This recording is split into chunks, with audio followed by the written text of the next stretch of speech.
We're gonna start explaining the custom logistic regression model that we implemented in our script.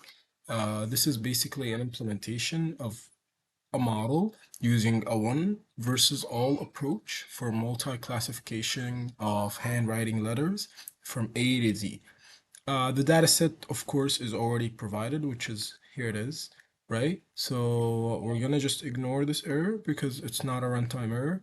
And we, of course, did a bit data set preparation, loading and processing the data is read using pandas, separating labels, class identifiers 0 to 25 for A to Z, which is like the numbers or like the actual like number of alphabets in the language and features, pixel values for the image and stuff like that.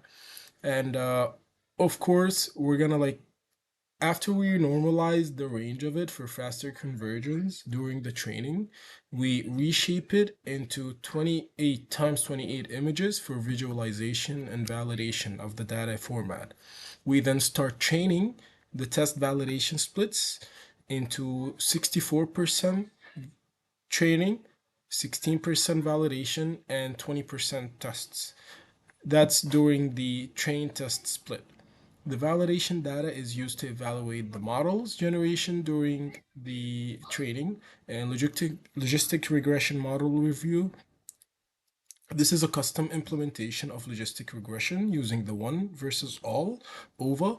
Logistic regression is inherently a binary classifier, and the OVA is a multi-class problem that's divided into multiple binary classification problems. For each class C, the model is trained to predict whether a sample belongs to class C, label 1, or not label 0. That's it. And yeah, regarding like the core functions, we're using the sigmoid. It converts logic, linear predictions into probabilities, squashing values to range 0 to 1. Cost functions, we're using that using the compute logistics.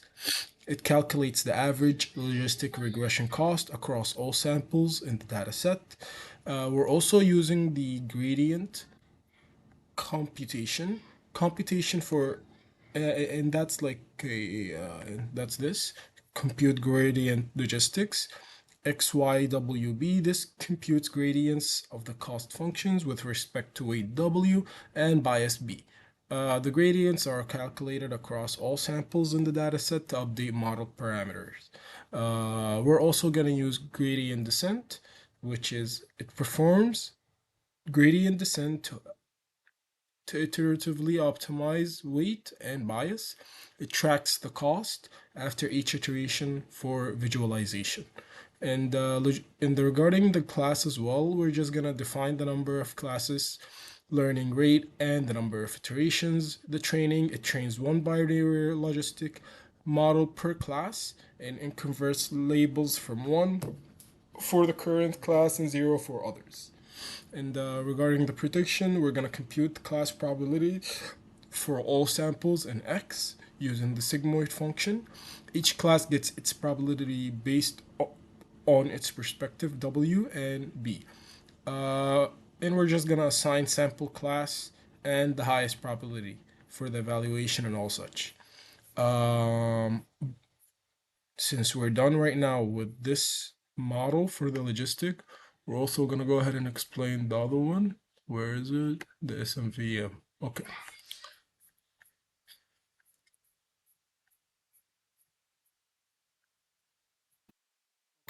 So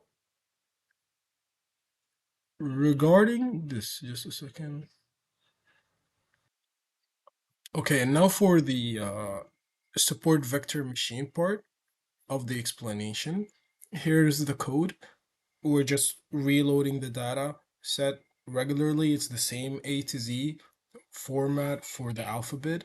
And after reloading this data with using pandas, separating the labels for 0 to 25 and A to Z and the features and everything, the features are then reshaped to the first to the same thing that we applied with the custom logistic regression.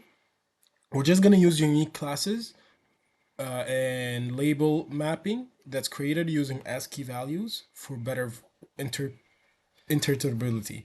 And we're gonna train test split, which is the same training is gonna be for 80%, and testing is gonna be 20%.